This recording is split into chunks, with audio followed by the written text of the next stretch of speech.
रावण ने 10,000 वर्ष तक तपस्या की। ये एक ऐसा राक्षस होगा जो पूरी दुनिया पर या तीनों लोगों पर शासन करेगा और बहुत धर्म की अवहेलना करेगा, सनातन के ऊपर और संस्कृत के ऊपर लगातार प्रहार करेगा। ये ऐसा बालक होगा। ये जो कथा मैं सुना रहा हूँ ये पद्म पुराण, आनंद रामायण और कंब रामायण की मिली जुली कथा है। लोहे को लोहा काटता है। विश्रवा का दूसरा पुत्र ही ऐसा होना चाहिए कि वो उस कुबेर को लात मार करके लंका खाली कराए और लंका का शासन फिर असुरों के हाथ में आए। सबसे साधारण तपस्या विभीषण की थी।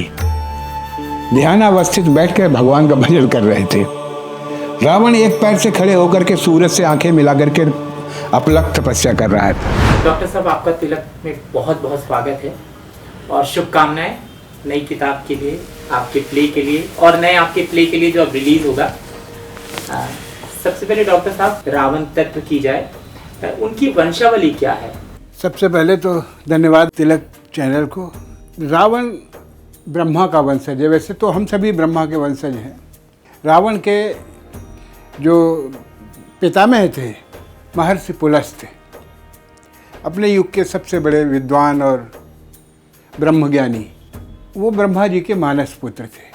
ब्रह्मा जी के सर्वप्रथम 10 मानस पुत्र थे, उनमें वो थे। उसमें जामवंत जी भी हैं, वशिष्ठ भी हैं और तमाम लोग हैं। उन्होंने दुनिया के सबसे विद्वान बालक को जन्म दिया जिसका नाम था विश्रवण। विश्रवण जन्म से ही तपस्वी थे। उनकी पत्नी जो एक राजर्षि की पुत्री थी मंदाकिनी, उनसे कुबेर का जन्म हुआ। अभी हम लोग कुबेर की पूजा करेंगे महालक्ष्मी पूजन के साथ में। तो कुबेर की पूजा हम इसलिए करते हैं कि विश्रवा जी ने उनसे कहा कुबेर से कि बेटा, अगर इस संसार में कुछ तुम प्राप्त करना चाहते हो, मृत्युलोक में हो, तो तुम्हें ब्रह्मदेव की उपासना करनी चाहिए और तपस्या करनी चाहिए। घोर तपस्या की कुबेर ने। उस घोर तपस्या के प्रभाव से ब्रह्मा जी ने उनको प्रकट होकर के पूछा कि आप क्या चाहते हैं। एक तो परम पिता की भक्ति चाहते हैं, दूसरे हम इस संसार का कल्याण चाहते हैं। कोई दुखी न दिखाई दे संसार में कोई प्राणी। ये बात विधाता को बहुत अच्छी लगी क्योंकि सृष्टि उन्हीं की है। तो हम ऐसा करते हैं, तुमको हम देवताओं का कोषाध्यक्ष ही बना देते हैं। तुम देवताओं का कोष देखो जिससे मृत्युलोक में या तीनों लोकों में कोई दुखी न रहे। तो ब्रह्मा जी ने बना दिया कुबेर को कोषाध्यक्ष। तो कहने लगे कि भगवान और हमको एक रास्ता बताइए भक्ति का जिससे जीवन ये हमारा सार्थक हो सके। तो विधाता ने ही उनसे कहा कि आप आदिदेव भगवान शिव की आराधना कीजिए। तो उन्होंने शिव की आराधना की। शिव प्रसन्न हुए तो उन्होंने उन्हें लोकपाल बना दिया। तो कितने लोकपाल हैं? 4। इंद्र, यम, वरुण और कुबेर। अब क्या हुआ कि एक बार भगवान शिव ने पार्वती के साथ भ्रमण करते हुए उनको मृत्यु लोक दिखाया। तो पार्वती जी ने तमाम राजमहल देखे और सब देखे। उधर स्वर्ग की कल्पना भी पार्वती के मस्तिष्क में थी। उन्होंने स्वर्गलोक भी देखा था, इंद्र का भवन भी देखा था। तो उनके मन में कुछ ऐसा आया, उन्होंने शंकर जी से कहा कि हमको भी एक ऐसी नगरी बसा के दीजिए जैसे इंद्रपुरी है या अमरावती है। तो उन्होंने कहा कि हम लोगों को इससे क्या मतलब, तुम देख रही हो ना कि मैं फक्कड़ आदमी हूँ, पहाड़ पे धूनी रमाए हूँ, तुम्हें कौन सी कमी है, तुम तो अन्नपूर्णा। कहने नहीं स्वामी, हम तो ये चाहते हैं कि कोई एक नगरी तो ऐसी हो। हमें लगता है ना, कभी लक्ष्मी से को देखते हैं, कभी सरस्वती को देखते हैं, कभी इंद्राणी को देखते हैं, तो हमको भी लगता है कि हमारी भी नगरी होनी चाहिए। तो उन्होंने क्या नारी सुलभ बात की, लेकिन प्रिय हम तुम्हारी इच्छा अवश्य पूर्ण करेंगे। और उन्होंने मैं से कह करके, मैं जैसे देवताओं में विश्वकर्मा जी हैं, शिल्प के महारथी, वैसे ही मैं है। वो जो दूसरी धारा है असुरों वाली, उसमें उसमें लंका का निर्माण किया, सोने की लंका और सब सुंदर पूरा नगर सजाया। सर लंका सचमुच सोने की थी कि स्वर्ण रंग था? अब है ये ना कि जो हमारी कल्पना से पीछे छूट जाता है, जो हम नहीं जानते वो हम नहीं मानते, जबकि है ये कि हम तो बहुत कम जानते हैं। रामायणों में तो सोने की लंका ही कहा गया है, तो रही होगी सोने की लंका। पार्वती जी को लेकर के भगवान शंकर पहुंचे, लंका के दर्शन कराए, लंका के शिल्प पे, लंका के सौंदर्य पे, लंका की बनावट पर पार्वती जी रीझ गई। उन्होंने कहा कि आज आपने मेरा मन प्रसन्न कर दिया स्वामी, अब हम लोग यहीं रहेंगे। तो उन्होंने कहा अभी नहीं रहेंगे, अभी हम लोग कैलाश पे रहेंगे। कल हम यहाँ का गृह प्रवेश का पूजन करा लें, उसके बाद में हम लोग रहेंगे।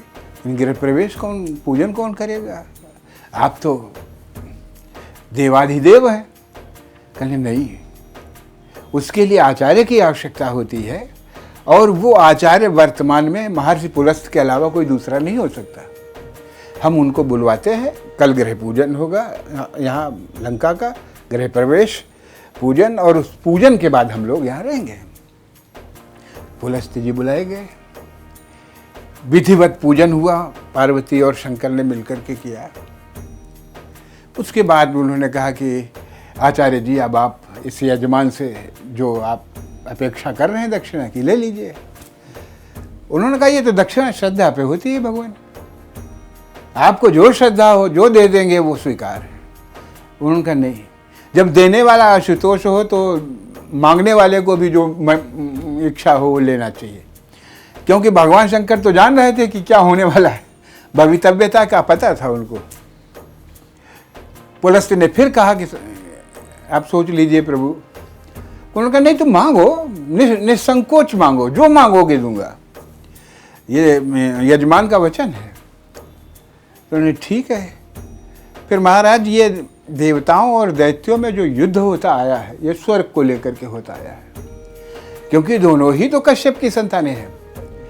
इसलिए हम चाहते हैं कि ये स्वर्ग की तरह से आपने जो नगरी बसाई है, यही दक्षिणा में आप दे दीजिए और दैत्यों को दे दीजिए, असुरों को दे दीजिए। तो ये स्वर्ग का जो अधिकार वाला झगड़ा है ये मिट जाएगा। बहुत सुंदर कल्पना की थी, बहुत सुंदर भाव को लेकर के आशान्वित थे पुलस्त थे। उन्होंने तथास्तु, जो आपने मांगा हमने दिया। फिर पार्वती की तरफ मुस्कुरा के देखा, कहा देखा प्रिय, वही कैलाश अपना, वही धुनी रमेगी। और उनको लंका दे करके चले। उस समय माली, सुमाली और अंशुमाली नाम के 3 महादैत्य थे, भाई थे तीनों।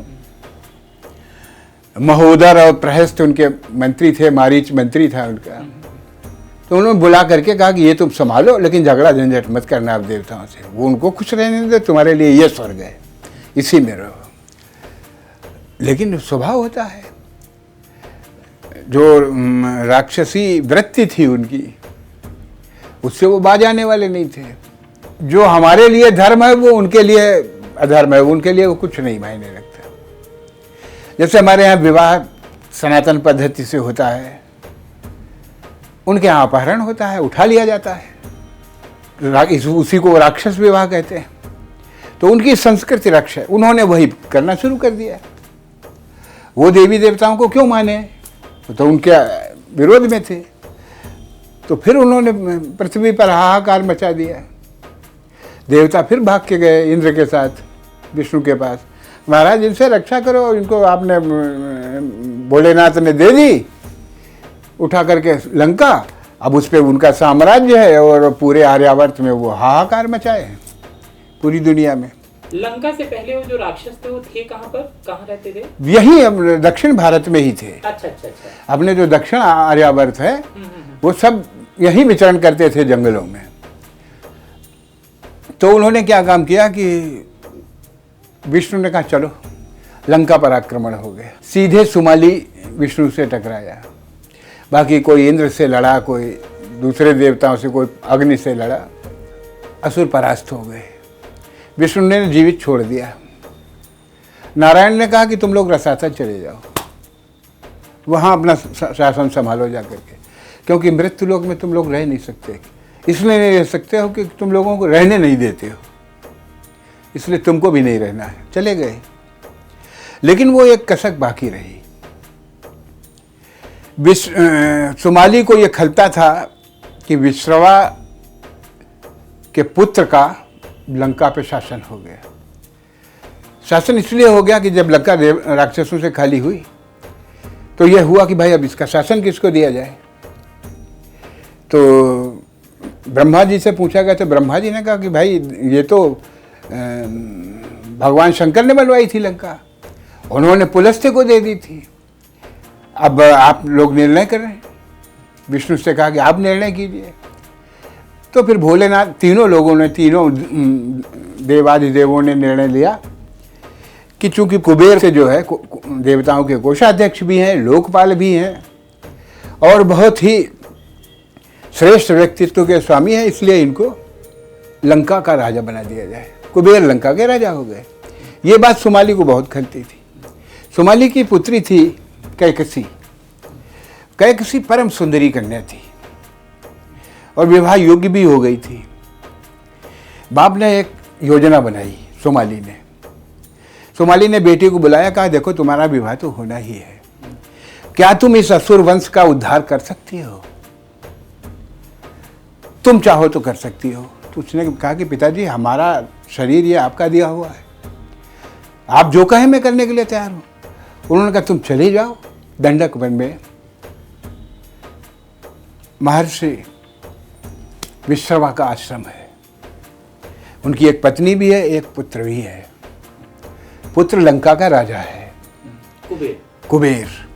मैं ये चाहता हूं कि तुम उनको पति के रूप में वर्ण करो, विश्रवा की दूसरी पत्नी बनो, दूसरी पत्नी बन जाओ, क्योंकि लोहे को लोहा काटता है।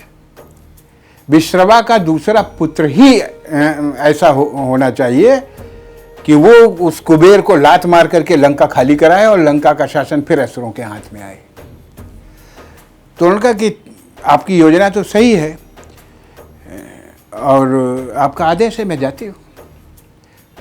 वो पहुंची और उसने देखा कि विश्रवा ऋषि संध्या कर रहे थे। कुटी के दरवाजे पर खड़ी हो गई। अपूर्व सुंदरी कन्या को देखा उन्होंने, बहुत देर तक देखते रहे। फिर उन्होंने कहा, संध्या समाप्त की, फिर कहा तुम यहाँ किस प्रयोजन से आई हो? उसने कोई जवाब नहीं दिया। फिर उन्होंने पूछा कि तुम किस प्रयोजन से आई हो? कहने इतने बड़े ज्ञानी हो तो फिर ये भी पूछना पड़ेगा मुझे, आपको मुझसे, आप खुद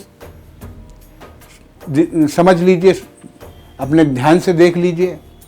तो उन्होंने ध्यान लगाया तो उन्होंने कहा कि तुम पुत्र कामना से आई हो मेरे पास, लेकिन ये समय, ये जो प्रहर चल रहा है ये बहुत घातक है। ये ऐसा प्रहर है कि इस समय अगर संसर्ग हुआ तो संसार में विनाशकारी बालक पैदा होगा। तो उन्होंने कहा कि पता नहीं आप कैसे ऋषि हैं, मैं तो सोच रही थी कि आप इतना भयभीत नहीं होंगे, आप तो समय को बदलने वाले होंगे। मैं आपके पास आई हूँ और मैं, या तो मुझे वापस कर दीजिए या मुझे इसी समय स्वीकार करिए। अब ऋषि को के ऊपर भी उसके रूप का, उसके सौंदर्य का तिलिस्म चल चुका था। उन्होंने कहा कि अच्छा आ जाओ। उस संयोग से जो बालक हुआ वो दशग्रीव था।